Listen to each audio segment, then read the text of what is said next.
नमस्कार मित्रों। 10 स्वदेश में आपका स्वागत है। शशि थरूर चर्चा का विषय बने हुए हैं क्योंकि वह एक डेलीगेशन लीड कर रहे हैं जो जाएगा अमेरिका और वहां पर रखेगा भारत का पक्ष। बताएगा किस तरीके से ऑपरेशन सिंदूर में हमने पाकिस्तान के अंदर जो आतंकवादी कैंप पनप रहे थे उनको निपटा दिया और पाकिस्तान किस तरीके से आतंकवादी गतिविधियों को अंजाम देता है। इन सभी विषयों को वहां पर वो उठाने वाले हैं और बताने वाले हैं। और क्या क्या सफलता रही है ऑपरेशन सिंदूर की, वह सभी चीजें वहां पर डिस्कस करेंगे। क्योंकि आप नोटिस कर रहे होंगे कि पहलगाम में हुए आतंकी हमले के बाद भारत ने ऑपरेशन सिंदूर किया, लेकिन उसके बाद जो नैरेटिव वॉर बना उसमें भारत पिछड़ता दिखाई दिया। पाकिस्तान के पक्ष में भारत के अंदर भी और भारत के बाहर भी कई सारे लोग जो है वो माहौल बनाते दिखाई दिए। ऐसे में भारत को लगा कि यार एक यहाँ पर डेलीगेशन भेजना चाहिए। तो भारत ने एक डेलीगेशन बनाया और जो विश्व के इन्फ्लुएंशियल देश हैं वहां पर अपना डेलीगेशन भेजा।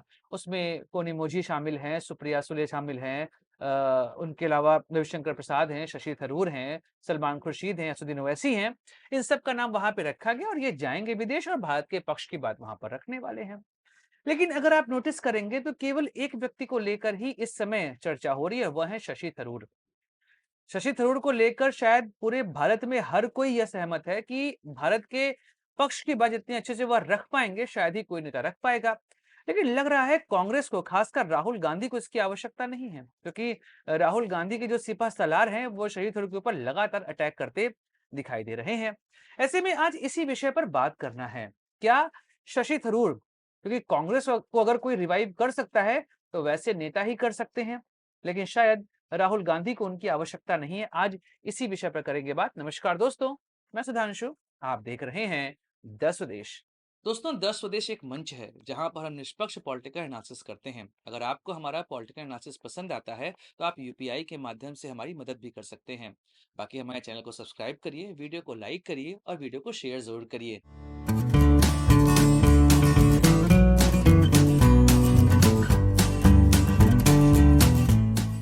दोस्तों, शशि थरूर चर्चा का विषय है क्योंकि कई सारे ऐसे वक्तव्य दिए जो कि भारत का पक्ष रखते यहाँ पर दिखाई देते हैं, लेकिन कई लोग इसको भारत के पक्ष की जगह पे भाजपा का पक्ष मानते दिखाई दे रहे हैं, खासकर कांग्रेस के अंदर के लोग। क्योंकि कांग्रेस में जयराम रमेश ने साफ कह दिया कि शशि थरूर के द्वारा दिया गया बयान पार्टी का आधिकारिक बयान नहीं है। एक्चुअली शशि थरूर ने ऑपरेशन सिंदूर की सफलता के बारे में बताया और कहा कि जो भारत ने स्ट्रेटजी यहाँ पर अपनाई है वो स्ट्रेटजी काफी सही है। वॉर को एक्सकलेट करके भारत का फायदा नहीं, नुकसान नहीं होता। ऐसे में सीज फायर हुआ है और भारत की शर्तों पे हुआ, तो ये बहुत अच्छी बात है। इसको लेकर कांग्रेस के अंदर बहुत सरपिटौल हुआ। जयराम रमेश आए, उन्होंने कह दिया कि शरद थरूर के द्वारा दिया गया वक्तव्य कांग्रेस पार्टी का ऑफिशियल वक्तव्य नहीं है। जो यहां से वक्तव्य हम देंगे वही फाइनल हो जाएगा। अब थरूर जी, जिनको लेकर पूरा भारत जानता है कि वह कितने अच्छे वक्ता हैं, कितने अच्छे तरीके से अपनी बात रखते हैं, ऐसे में उनको डेलीगेशन लीड करने दिया जाना ये बहुत अच्छी बात है। और चूंकि हम भारत की बात कर रहे हैं ना कि भाजपा की बात कर रहे हैं, ऐसे में भारत का पक्ष रखने के लिए हम ऐसे व्यक्ति को भेजेंगे जो अपनी बातों को सहजता से रख पाए और भारत के पक्ष को मजबूती वहां दिला पाए। तो इस वजह से इनका नाम यहाँ पर रखा गया। पर कांग्रेस को शायद यह बात पसंद नहीं आ रही थी कि कैसे शही थरूर जो हैं वो भारत की तरफ से जाते यहाँ दिखाई दे रहे हैं, वह भाजपा की बात मानते क्यों दिख रहे हैं। अब समस्या तो यहाँ पर है। अब चूंकि राहुल गांधी की वर्तमान राजनीति आप देखेंगे, वह ऑपरेशन सिंदूर को लेकर लगातार सवाल उठा रहे हैं। और अगर आप उनके सवालों को देखेंगे तो एक दो सवाल को देख यहाँ पर छोड़कर बाकी सभी सवाल बिना किसी अर्थ के हैं। मतलब कई सारे सवालों के जवाब यहाँ पर सेना ने और मंत्रालय ने दे दिए हैं। उनके दो सवालों पर मैं यहाँ बात कर लेता हूं। पहला तो यह कि उन्होंने पूछा कि हमारे कितने विमान नष्ट हुए हैं ऑपरेशन सिंदूर के दौरान, जबकि उसमें हमारे सेना ने साफ कह दिया कि भारत के एसेट की क्षति नहीं हुई है। एक और सवाल पूछा गया राहुल गांधी की ओर से कि आखिर डोनाल्ड ट्रंप बीच में कहां से कूदे। इसको लेकर भारत के विदेश मंत्री, भारत के विदेश सचिव, सरकार के अन्य मंत्रियों ने साफ कह दिया कि अमेरिका के यहाँ पर कोई रोल था ही नहीं। अच्छा, उसके बाद लगातार डोनाल्ड ट्रंप यह बोलते पाए गए कि भाई मैंने ये कहा कि तुम्हारे साथ व्यापार नहीं करूंगा। तो ऐसे में इन लोगों ने सीज फायर के लिए ये सब रेडी हो गए। इसको भी लेकर भारत ने साफ कहा कि भाई सीज फायर के दौरान अगर अमेरिका बीच में आने की कोशिश भी कर रहा था तो भी व्यापार की बातें हुई ही नहीं हमारे बीच में। तो मतलब साफ है कि डोनाल्ड ट्रंप को लेकर इस समय कांग्रेस ज्यादा सपोर्टिव दिखाई दे रही, कि वो जो कह रहे हैं वो एक तरीके से पत्थर की लकीर है। और यही कांग्रेस के लोग एक दौर पे डोनाल्ड ट्रंप को काफ़ी गालियाँ दिया करते थे। लेकिन शायद अब अभी उनके नैरेटिव को सूट कर रहा है डोनाल्ड ट्रंप का स्टेटमेंट, शायद इस वजह से इन सब बातों को वो रख रहे हैं। देखिए, अगर ऑपरेशन सिंदूर या पहलगाम में हुए आतंकी हमले के बाद सरकार पर सर उठाना है, तो सबसे बड़ा सवाल यही है कि पहलगाम के आतंकी आखिर गए कहाँ? इस सवाल को छोड़कर राहुल गांधी और कांग्रेस के सवालों का कोई औचित्य दिखाई देता नहीं है। और इस समय राहुल गांधी और कांग्रेस के उनके सिपह सालार जैसी राजनीति करते दिखाई दे रहे हैं। वह साफ तौर पर उनको क्षति ही पहुंचाने वाला है। दो बातें मैं यहाँ पे आपको बताने वाला हूँ। पहला तो यह कि जिस तरीके से शशि थरूर के डेलीगेशन को लीड करने को लेकर कांग्रेस ने यहाँ पर अपनी नापसंदगी जाहिर कर दी या कहें नाराजगी जाहिर कर दी कि यहाँ पर हमने इनका नाम भेजा नहीं तो आपने इनका नाम चुना क्यों? हम जो नाम भेजते आपको वही नाम देना चाहिए था। थरूर का नाम हमने यहाँ पर नहीं दिया। यह साफ तौर पर कांग्रेस की ओर से कहा गया। जबकि हर कोई जान रहा है कि यूनाइटेड नेशन में वह काम कर चुके हैं, उनको पता है कि वर्ल्ड पॉलिटिक्स चलती कैसे, ऐसे में उससे उनसे अच्छा नाम तो कोई हो ही नहीं सकता था। लेकिन शायद यहाँ पर कांग्रेस इस विषय को चूकती हुई यहाँ पर हमको दिखाई दे रही है। एक और बात यहाँ पर मैं कहना चाहता हूँ कि लगातार सेना के पराक्रम पर सवाल उठ रहा है। इसके अलावा जिस तरीके से कांग्रेस इंदिरा गांधी के पोस्टर के साथ नरेंद्र मोदी के पोस्टर को शेयर करती दिखाई दे रही है और जिस तरीके की बातें वहां पर लिख रही है, वो अच्छे संकेत तो दे नहीं रहा है। चूंकि अगर आप देखेंगे राहुल गांधी के नेतृत्व को और शक्तिशाली बनाने के लिए इस समय यह प्रदर्शित किया जा रहा है कि इंदिरा गांधी के समय कांग्रेस कितनी मजबूत हुआ करती थी, मोदी कितने कमजोर प्रधानमंत्री हैं। चलिए, राजनीतिक रूप से यह सही है, लेकिन शायद इंदिरा गांधी की लीगेसी को इससे बहुत दंड पड़ता यहाँ दिखाई दे रहा है। भारत के इतिहास में इंदिरा गांधी के विरोध करने की हिम्मत फिलहाल तो किसी की नहीं है।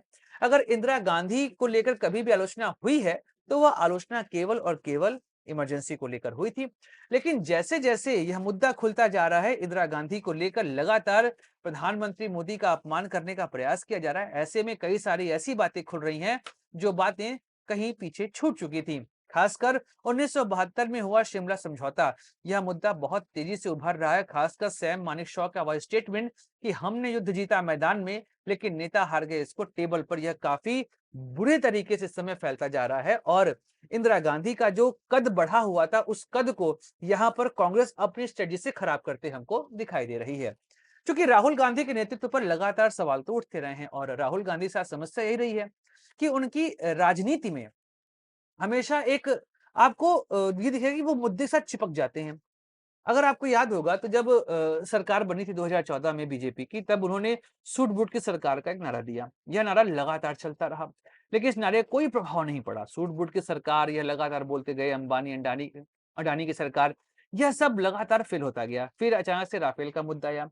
पूरे चुनाव में आपको 2019 के चौकीदार चोर है का नारा ही गूंजते दिखाई देगा, सारे मोदी चोर हैं। यही सब नारा राहुल गांधी देते दिखाई दिए, लेकिन उसका भी कोई प्रभाव नहीं पड़ा। उसके बाद आप नोटिस करेंगे फिर जातीय जनगणना पे राहुल गांधी चिपके। जातीय जनगणना इकलौता ऐसा मुद्दा है जहां पर राहुल गांधी को सफलता मिली, क्योंकि राहुल गांधी के बनाए नैरेटिव पर भाजपा सरकार झुक गई और उन्होंने कहा कि ठीक है, हम जातिगत जनगणना यहाँ पर कराएंगे। अच्छा, इसके बाद क्या हुआ?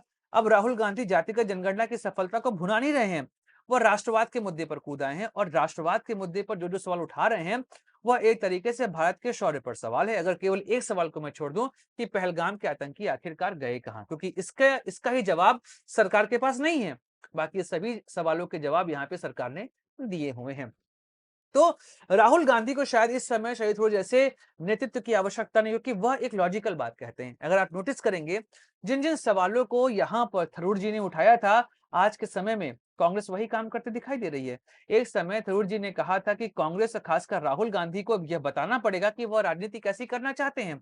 इस जैसे उन्होंने ये फैसला उठाया था, उसके बाद राहुल गांधी के आसपास के जो चापलूस नेता हैं, वह थरूर जी के पीछे पड़ गए। ये वही थरूर हैं जो कि 2009 में जब भारत आए, जब वो यूनाइटेड नेशन के बाद भारत आते हैं, तो यहाँ पर उनके पास ऑप्शन था कि वह कौन सी पार्टी चूज़ करें, तो उन्होंने चूज़ किया कांग्रेस और अभी भी वह कांग्रेस छोड़कर जाना नहीं चाहते, ठीक है? लेकिन कांग्रेस के में जो राहुल गांधी के आस-पास के चापलूस हैं, वो कोशिश यही कर रहे हैं कि थरूर जी के खिलाफ एक नेगेटिव कैंपेन यहाँ बन सके। 2014, 2019, 2024 या 3 ऐसे चुनाव थे जहां पर कांग्रेस 100 भी नहीं पार कर पाई। खासकर 14-19 में तो हालत बहुत खराब थी। उस चुनाव में भी थरूर अपनी सीट को यहां पर बचा ले गए थे। यहां तक कि राहुल गांधी अपनी सीट हार गए, लेकिन शशि थरूर अपनी सीट को जीत गए। लगातार 4 बार से सांसद हैं वो। यहां तक कि 2024 में राजीव चंद्रशेखर जो कि बीजेपी केरल के सबसे बड़े नेता हैं, उनको हराकर वो पहुंचे हैं। तो मतलब स्पष्ट है कि वह अपने दम पर राजनीति करते दिखाई देते हैं। ऐसे में उन्होंने जो-जो सवाल उठाए थे, कांग्रेस उसका जवाब नहीं दे पा रही और G23 के टाइम पे उन्होंने कहा था कि कांग्रेस को एक अच्छा अध्यक्ष मिलना चाहिए और शायद उसी बयान का कमाल है कि आगे चल के चुनाव होता है और मल्लिकार्जुन खड़गे बनते हैं कांग्रेस के अध्यक्ष, वरना 2019 के चुनाव के बाद जब राहुल गांधी ने इस्तीफा दिया था, उसके बाद लगभग 3 साल सोनिया गांधी इंटरिम प्रेसिडेंट बनी रही थी। हाँ, लेकिन यह बात तो है कि जब अध्यक्ष का चुनाव होने लगा तो थरूर जी ने वहां पे फॉर्म भर दिया और यह बात गांधी परिवार को नागवार गुजरी थी। तो अब बात यह है कि शहीद थरूर के साथ आखिर कांग्रेस करे तो करे क्या? क्योंकि इस समय जो राजनीति का दौर चल रहा है, बीजेपी पसंद कर रही है और कांग्रेस कुछ कर नहीं पा रही है। कारण है केरल का चुनाव अगले साल है और शशि थरूर इस समय वहां के सांसद हैं। अच्छा, प्रियंका गांधी वायनाड से जीत कर पहुंची हैं और शशि थरूर को लेकर अब जो केरल कांग्रेस है वहां पर लॉबिंग शुरू हो गई है। के सुधाकरन, जो कि सीनियर नेता हैं और पहले कांग्रेस के केरल अध्यक्ष रह चुके हैं, उन्होंने कहा कि भाई जो डेलीगेशन में नाम कांग्रेस को देना था, उसमें थरूर जी का नाम ना होना एक तरीके से उनका अपमान है। मतलब केरल कांग्रेस के अंदर भी फूट पड़ते दिखाई दे रही है और वहां पर थरूर की बातों को लेकर काफी लोग समर्थन में आ चुके हैं कांग्रेस के अंदर भी। ऐसे में कांग्रेस को सोचना पड़ेगा कि अगर इतना बड़ा कद्दावर नेता उनका साथ छोड़ के चला गया तो क्या हालत उनकी होने वाली है। क्योंकि एक पॉडकास्ट में थरूर जी ने साफ कहा था कि कांग्रेस को अगर मेरी सेवाओं की आवश्यकता नहीं है तो मेरे पास विकल्प खुले हैं। वह विकल्प बीजेपी या सीपीआई कोई नहीं जानता, लेकिन उनसे पूछा गया तो उन्होंने साफ कहा कि मैं शिक्षा के क्षेत्र में वापस लौटना चाहता हूं। लेकिन यह हर राजनेता कहता है, लेकिन बाद में वह जिस भी पार्टी को सूट करता है उसमें वो शामिल हो ही जाता है। तो ऐसे में कांग्रेस को सोचना पड़ेगा कि थरूर जैसे नेताओं को खोकर क्या वो सरवाइव कर पाएगी? क्योंकि थरूर जी तो अकेले भी पार्टी छोड़कर जा सकते हैं। वह सचिन पायलट के जैसे नहीं है, जहां पर विधायकों को तोड़ने की आवश्यकता उनको पड़ने वाली है। क्योंकि अगर सही विधायक टूट जाते, तो आज आपको सचिन पायलट भी बीजेपी के खेमे में दिखाई देते। तो आने वाले समय में राजनीति किधर जाएगी, यह तो समय बताएगा। पर शशि थरूर पे एक्शन लेना फिलहाल कांग्रेस के लिए संभव दिखाई दे नहीं रहा है, क्योंकि अगले साल है चुनाव और थरूर वहां के सबसे बड़े नेता हैं। खासकर उस समय जब कांग्रेस ने अपनी सीटें भी नहीं बचा पाई थी। खासकर उस दौर में जहां पर राहुल गांधी अपना भी चुनाव हार चुके थे, वहां पर भी वह चुनाव जीत कर पहुंचे हैं। मतलब उनका कद अपने आप में काफी बड़ा हो चुका है। दोस्तों, वीडियो समाप्त करते हैं। मिलेंगे अगले वीडियो में, चर्चा करेंगे किसी और मुद्दे की। अपने दोस्त सुधांशु को दीजिए इजाजत। Like share subscribe channel. जय हिंद, वंदे मातरम, भारत माता की जय।